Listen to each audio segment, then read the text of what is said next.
My name is Doreen Clark. My child is Anna Rose. She's an amazing little girl. We first heard about Little Lighthouse through Sooner Start. With her diagnosis, her prognosis was, we'll wait and see. So unfortunately, we got started a little late coming to Little Lighthouse on the wait list. But starting Family Learning Center was an amazing help to me and to her. Hi, I'm Hope. My son is Jackson, and we first heard about Little Lighthouse at his physical therapy when he was 6 months old. At that point, we hadn't heard of Little Lighthouse. So right when they told us, I went on their website, I put him on the wait list, we took a tour, and after the tour, we immediately knew it was gonna be the right fit for us. I'm Marissa. My daughter is Kimber, and we first heard about Little Lighthouse right after she was born. My grandpa's company used to sponsor a bunch of stuff for fundraising. He used to participate in the golf tournament every year. So he said it's a great place and she needs to be there. So we started at FLC. Do you mind sharing, just each of you, maybe what were some of your biggest fears and challenges before coming to Little Lighthouse, and how has that changed since being here? We didn't have any idea that Kimber had a diagnosis before she was born. So we weren't expecting any challenges or wrenches in the plan, if you will. So the biggest challenge or fear was the unknown, like not knowing what to expect. Being a special needs parent, it's like navigating a whole new world within the medical system and knowing how to support that specific child because they're all different. So coming here was finding confidence, a community with the other parents, and resources, because if I didn't know something or know how to get something, I knew someone that could tell me how. So that's what Little Lighthouse brought to us. So I think our biggest fear when we had first started in the FLC was Jackson was not comfortable with people. He could not be handled. He was not a child that could just easily be passed around from person to person. He found it very hard to trust anybody outside of his immediate family. And so that was a big struggle for us, was how is he going to learn to be able to separate from us a little bit? And after, I don't know, it was a couple of months, he slowly began trusting people, and now he doesn't mind being away from us at all. So he does fine. Mr. Independent. Well, our first biggest fears when taking Anna to Family Learning Center was with her seizure disorder that she has, she slept quite a bit. We were curious as to, okay, is she going to get anything out of it, or is this going to be another place where she sleeps? After, I would say, like 3 or 4 weeks, she started becoming more aware, more awake, and she she loves noise. So basically, as soon as we would come in the classroom, she would light up because she would hear all the other little kids running around and everything.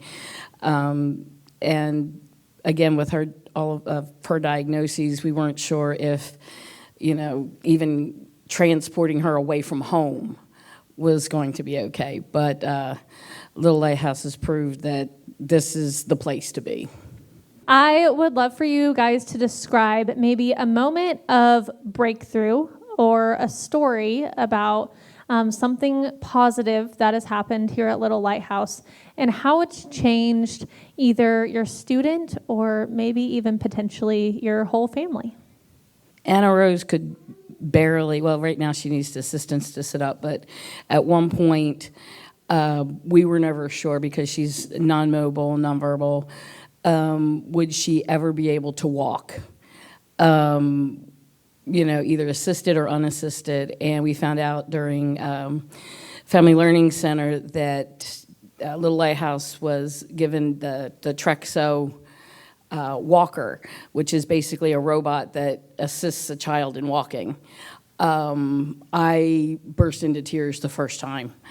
I still do when I show people what she has done. And so far, she's only been during in Family Learning Center. But to watch her take steps and to hold her head up as much as she did for the first few steps, and then she would be a little floppy again. But she was like, it empowered her. And it empowered me to actually see that things are possible. So I think the biggest breakthrough for me is we have watched Jackson learn how to vocalize his likes and dislikes, even though he is nonverbal. He is using his hands a lot more. So when he was born, he had very limited mobility in his hands, very limited head control. And the progress he has made with being able to reach out for toys, vocalize what he's wanting with his speech device. We can actually prop him up and he will hold himself up with his head now. It has been a truly incredible thing to witness for us. Kimber was immobile up until last year. She didn't start crawling until 3, and she started walking right before she turned 4, and I'm gonna cry. Her teacher sent me a video on Brightwheel of her not just taking a couple steps, she walked down the entire hallway to her classroom. She's been unstoppable since then, but we love it. A fun story about Kimber is now you can hardly get her to slow down. Just a few minutes ago, I was walking through the hallway, and one of her teachers was like, "Come on now, Kimber, I have to catch up before you can keep going." And so just so sweet that so many amazing things have happened, and that's, I'm sure, just one story of breakthrough for each of you guys.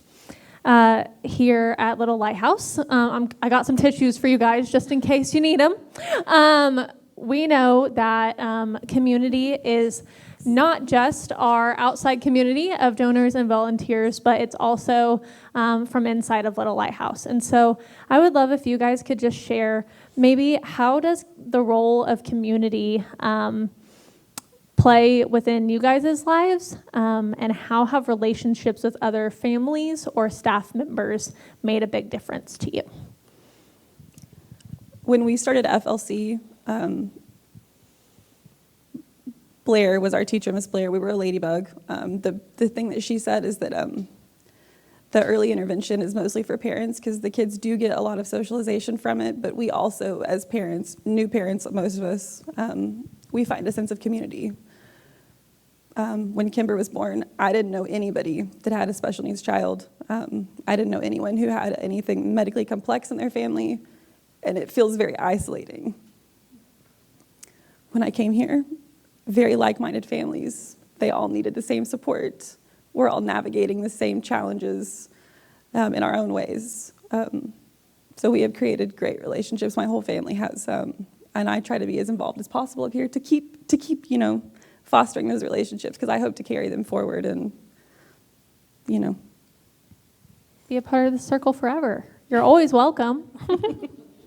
So I think the biggest role the community has played is, again, like Kendall was saying, the tuition free. Most special needs households are a one-income family because we can't send our child to a normal school. So most of us would not be able to afford the tuition that it would cost to come here. So I think the community definitely plays a huge role. And the friends that we have made, kind of with what she was saying, before you come here, you think you're by yourself. You think you're the only one that has a child going through any of this. And so when you come here and you get to meet other families with the same diagnoses as your children, it's pretty incredible because if you're struggling with something that you think nobody else has ever had that issue with, you can ask another family and they will be more than happy to help you. And I love that. I love the fact that the community just of this school is an amazing benefit. everyone knows your child's name. Everyone wants your child to succeed. Everybody cares and loves for your child. After raising my kids and now having to raise my granddaughter, I knew nothing of special needs, other than, ADD and things like that. But raising such a special child with, seeing other parents bring their children in a wheelchair, you don't feel like you're the only one. And it's, pardon me, it's a family when you come in here. From the first day of just, coming in our first day for Family Learning Center, it was, you belong here, your child belongs here, and you will thrive. So that's the main benefit, I think. I'm glad you guys said words like family, because I do feel like each of you and your kiddos really are family. And then I have one final question just to wrap up our time together, and that is, how has being a part of Little Lighthouse influenced your outlook or approach on parenting a child with special needs? And what advice would you have for other parents who may be starting this journey now? I would definitely look past your diagnosis. Anna Rose wasn't, when we got her diagnosis, her prognosis wasn't, have her live each day as happy as she can. A lot of children don't make it to year one. Here she's 5.5. So don't let the diagnosis define your child at all. That's my biggest advice. Let them be them. Just because there's a label doesn't mean they fit under that label. And the greatest thing is to watch them, reach milestones you didn't think they'd be able to reach, and things like that. And also don't isolate yourself. Being part of the family here at Little Lighthouse is something that you'll need. Don't think you can do it alone, because you can't, and you shouldn't have to. And there are tons of resources that you can get from Little Lighthouse. They will point you in the right direction. So do not be afraid to ask for help. Don't be afraid to say, I don't know what I'm doing. That's what they're here for. And that's the amazing backbone of raising a child with special needs, is having that support and having that family to help you through this journey. I just wish that the Lighthouse went to grade 12, and anybody that knows anybody that wants to donate a few $100 billion, I'll be behind you. So I agree with everything.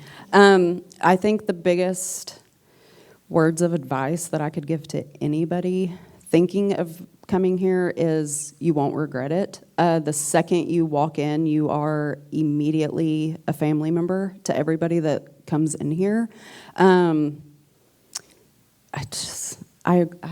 took everything from me, and I'm just going to pass it because I agreed with everything. My biggest piece of advice would be to obviously get on the wait list as soon as possible, because it's just getting longer by the day, and I wish there was, unlimited spots.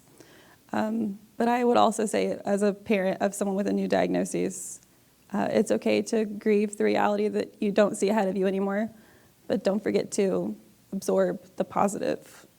I think that's really important. Well, thank each of you so much for being a part of this day and sharing a little bit about your students and your heart and your journey. I appreciate you all so much.